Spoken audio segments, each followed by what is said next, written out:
Guardians of the Galaxy had a pretty underwhelming launch because of its lackluster marketing and a very mediocre Marvel's Avengers before it. However, almost 6 months after its release, the game has finally started to gain some momentum. How? Well, keep watching to find out. Guardians of the Galaxy had very poor initial sales. It's not very often that you see a game get really good reviews, but then just completely fail when it comes to converting that into sales. Guardians of the Galaxy, however, was unfortunate enough to come out at a time where Square Enix had almost completely lost the plot with Marvel's Avengers. And even though Crystal Dynamics' live service game didn't have anything to do with the Guardians, it still got a bad rep just because of the publisher's name. And that wasn't the only reason for its downfall, though. This was Eidos Montreal's first game coming off the heels of Deus Ex Mankind Divided. Now, that game didn't have the best of receptions either, so there was already some dirt on the studio's name. But what really killed the sales of Guardians was its incredibly poor marketing run. None of the trailers for the game actually showcased what it was. To be honest, it kinda looked like a co-op live service game. If you've played it though, you know that it's a fantastic single-player experience with one of the best written narratives in a very long time. For some reason, Square just could not convey that message to the audience, so there really wasn't any hype for the game when it was launched. So that's a major reason you could point to when saying this game was doomed from the start. And even though it got some stellar review scores across the board, it failed to meet all sales expectations. In fact, it was so bad that the publisher singled the game out in its earnings report, saying that it had undershot all of its targets. Game Pass saves the day. With sales dwindling rapidly, Square Enix was kind of pushed into a corner to be needing to do something to get a return on its investment. So they did what most sensible publishers would do. They turned to Xbox. You see, Microsoft's gaming subscription service has been a godsend for developers trying to reach a new audience. Plus, we've seen plenty of other games get a boost by simply coming to the service. And, as expected, we got Guardians of the Galaxy on Game Pass only 6 months after release. To be fair though, it was a no-brainer move for Square, as not only would it increase the player count, but it'd also get some upfront payment from Microsoft. In fact, analysts claim that tech giant paid somewhere between $5 and $10 million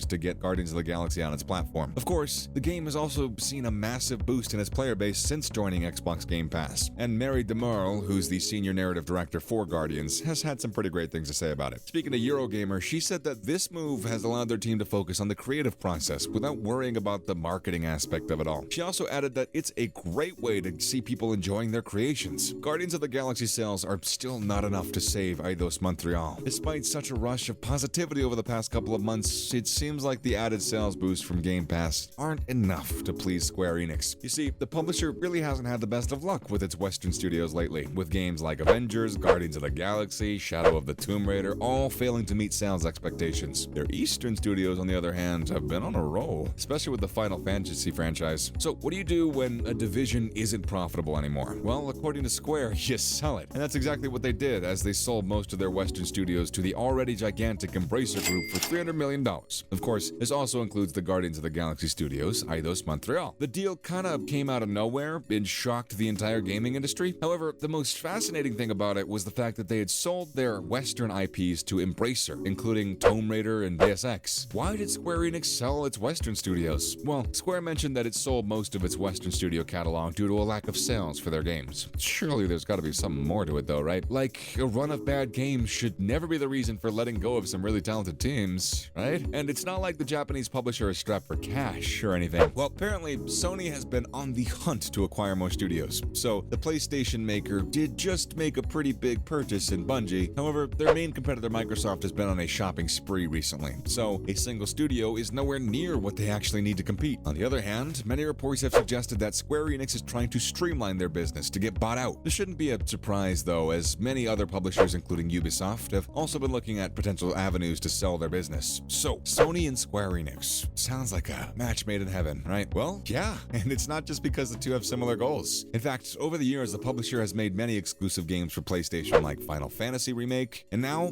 after Square has offloaded its less enticing studios, the deal seems almost inevitable. Other news. Enough speculation though. Let's take a look somewhere else and see what's happening in the world of video games. Fortnite gets a RoboCop skin. Over the past few years, Fortnite has grown from a battle royale game to a cultural phenomenon. Seriously. The game is single-handedly dominating the video game industry, and it doesn't show any signs of slowing down either. However, this level of domination doesn't come free, as Epic has been hard at work to push consistent and meaningful updates. And it wouldn't be an overstatement if we said that they're probably the most well-oiled machine in the service games business. But of course, the meat of Fortnite's popularity lies not in its gameplay, but in its insane pop culture collapse. Seriously, Seriously, just think of a character from any popular franchise. Chances are they're in Fortnite too. Spider-Man, Master Chief, Kratos, Ariana Grande, you name it, and Fortnite has it. But if you're an old school kind of person, then maybe you wanted a vintage character in the game, and hey, you just got your wish fulfilled because the Battle Royale game has just added RoboCop to its roster. The 80s movie hero enters the battle with his own pickaxe, back bling, and remote. Of course, this isn't the first 80s action character to enter the fray in Fortnite, as we've already seen the likes of Sarah Connor, the Terminator, and the Xenomorph on the roster. The best part is, though, that you can easily unlock RoboCop by doing some of the resistance quests and the Week 8 challenges. Sounds like a steal, right? PlayStation boss angers his staff. The video games industry has been pretty vocal about advocating for abortion rights, which is a massive point of contention in the US these days, obviously. However, also obviously, there are tons of dissenting voices as well, who are pushing the pro-life agenda forward. According to the PlayStation boss Jim Ryan, though, we should just shake hands and forget that it ever happened. Apparently, he sent an email to his staff saying that they should all respect each other's opinions. Now, if this were a trivial issue, this statement would have been perfectly fine. But since the issue related to the bodily autonomy of actual human beings is at play here, well, maybe this wasn't the best thing to say. So, as expected, the PlayStation boss got a lot of backlash from his employees for his quote-unquote insensitive comments. That's not all he said, though. According to insiders, he followed the statement with 5 paragraphs about his cats. That's a bit weird from old Jimmy Boy, right? Microsoft delays Starfield and Redfall. It's been a long time since we've got a proper single-player RPG from Bethesda. I mean, that's just uncontested true. And while the studio did release Fallout 76 a few years ago, that was more of an experimental project for Todd Howard's team and never really got off the ground. However, their next game, Starfield, was right on the horizon with its 22nd of November release date. However, that got delayed, go figure. Yep, that's a bummer, but the reality we live in is that happens all the time. Making games is hard, and honestly, most people saw it coming. Why? Well, firstly, this was the first new IP from Todd Howard's team since the original Elder Scrolls, and on top of that, it also happened to be running an upgraded creation engine, which probably would have complicated things a little further. Oh, and the biggest clue was just the fact that we haven't,